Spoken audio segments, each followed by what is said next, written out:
DNA report आ गई है। Report message के जरिए भेजी गई है। क्या लिखा है रिपोर्ट में? दिलान मेरी बेटी है क्या? मैंने मैसेज नहीं खोला, सोचा आप खुद देखना चाहेंगी। मैं नहीं देख सकूंगी, तुम पढ़ो।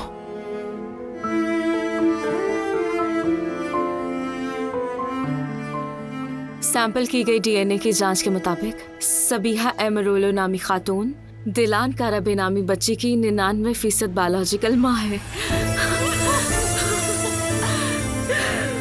दिलान मेरी बेटी है, मुझे पता था,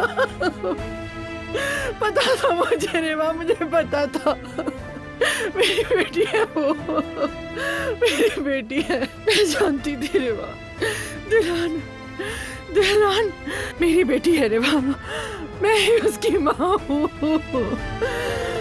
मैं उसकी माँ हूँ, मैं दिलान की माँ हूँ रेवा। अब क्या करूँ? कितना जुल्म किया मैंने उसके साथ, कैसे बताऊंगी उसको मैं उससे कैसे कहूंगी कि मैं तुम्हारी माँ हूँ? कैसे गले लगाऊं? किस मुंह से रेवा, किस मुंह से उसे सच बताऊंगी मैं? कैसे सच बताऊंगी मैं अपनी बच्ची दिलान को? दिलान मेरी बच्ची।